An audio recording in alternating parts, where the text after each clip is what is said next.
I'm sure that you heard a little bit earlier where Emmanuel Kawishe, a senior member of the Tanzania National Electoral Commission, clearly came out saying that as far as he is concerned, they are doing a terrific job. That in fact, their commission is impartial and professional. How do you react to that? Well, what do you want him to say? You know, with the description that is given, he is a part of the system. He's a part of the. He's been appointed by the president. And what do you want him to come out and say that what we are doing is not is impartial or is a partial? He will not say that. What I'm saying it in here again, when we talk about the free, fair, and credible elections that I do caution all the time, there are criteria. Okay, any election in any country is a reflection of the political life in that country before, during, and after the election, but especially before the election. When you have a country in which the opposition continues to complain for 5 years before the election, more likely during the election, they're going to complain.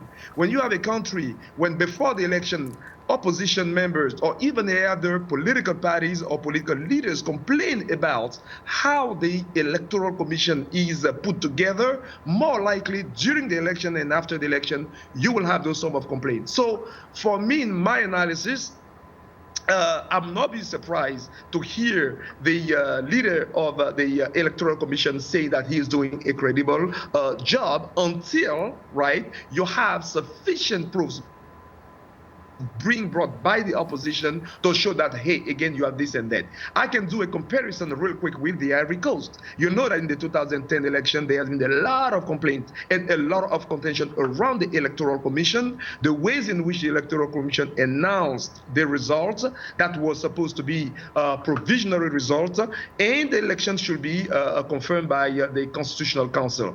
That same Electoral Commission never claimed or never said that they did something wrong.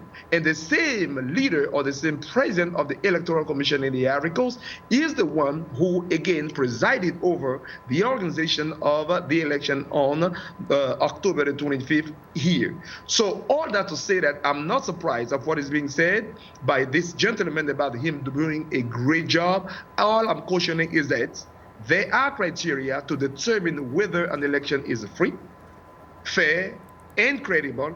Let's go through those and see exactly and check if the opposition or all the candidates, had the free access or the same amount of time to the media, for instance. Let's see if in a different precincts they have representatives. Before the election, let's see the general mood. Was there or is there any law in the Constitution that allows political parties to benefit, for instance, from state expenditure or state fund to run the campaign? Are all those things respected?